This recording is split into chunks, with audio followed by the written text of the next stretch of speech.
हसीन अभी यहाँ पे मैं इंटरनेशनल मियामी एयरपोर्ट में खड़ा हूँ और मेरे पीछे आपको अमेरिकन एयरलाइन के काफ़ी सारे तारे आपको नज़र आ रहे होंगे। तो गोया जो इंटरनेशनल मियामी एयरपोर्ट है ये एक संगम है। संगम इस सेंस में है कि नॉर्थ और साउथ अमेरिका का ये एक सेंटर पॉइंट बनता है और इसके साथ-साथ ये पैसिफिक ओशन और अटलांटिक ओशन के एतबार से भी एक डिवाइडिंग लाइन है। तो गोया ये जो ज्योग्राफिकली भी मियामी शहर जो है, जो फ्लोरिडा का सबसे बड़ा शहर है, ये बड़ा इम्पोर्टेंट है।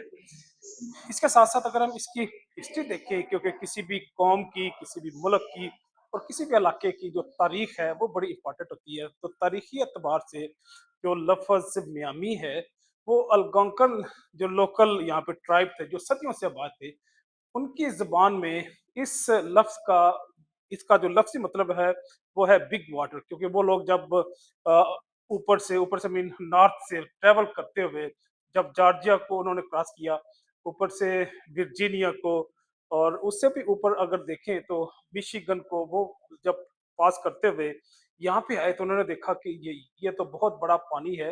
पानी का मतलब इसके क्योंकि तीनों तरफ पे वाटर था, वो पैसिफिक ओशन है, अटलांटिक ओशन है और कैरेबियन ओशन है। उसकी निस्बत से इसका नाम जो नेटिव लैंग्वेज में अल्गोंकन लैंग्वेज में जो यहाँ पे इंडियन कदीम लोग आबाद थे उनकी लैंग्वेज में इसका जो मीनिंग है वो बिग वाटर है।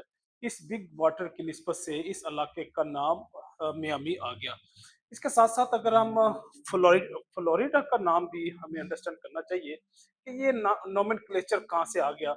हाँ, जो स्पेनिश लैंग्वेज है जो फ्रीक्वेंटली यहाँ पे स्पीक की जाती है उसमें इस ला फ्लोरिडा का मतलब है the land of the flowers और different kind of the flowers. तो यहाँ पे क्योंकि बहुत वैरायटी में और डिफरेंट कलर्स के फ्लावर्स आज भी मौजूद हैं, तो इस पर्टिकुलर बॉटनी की वजह से इनकी श्रब की हर्ब की प्लांट की वैरायटी की बुनियाद पे इनमें जो डायनामिक जो डिफरेंट स्पीशीज अवेलेबल हैं उसकी बुनियाद पे इसका नाम फ्लोरिडा पड़ गया कि ये सिटी या टेरिटरी ऑफ द फ्लावर्स।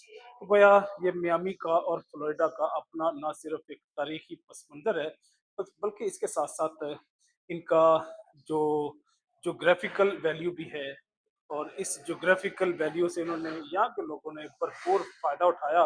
और हमें पता है कि जो ज्योग्राफिकल लोकेशन है वो किसी भी इलाके की, किसी भी जगह की ट्रेडिंग के एतबार से, फिनेंशियल डेवलपमेंट के एतबार से, मूवमेंट के एतबार से भी वो इम्पोर्टेंट हो जाती है। तो गोया मियामी को इन्होंने एक ट्रेडिंग हब के तौर पे भी इस्तेमाल किया। यहाँ पे जो ना सिर्फ समंदर से जो मैरीन शिप्स आती हैं वो यहाँ से गुजर के जाती हैं, बल्कि ये फ्लाइट का भी एक संगम बन गया कि जहाँ से पैसेंजर लैंड करते हैं।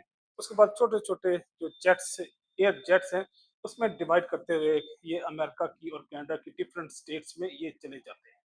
तो ये इन्फॉर्मेशन यहाँ पे मियामी में फ्लोरिडा में खड़े होकर आपके साथ शेयर करना मकसूद था। चाहूँगा। अल्लाह हाफिज।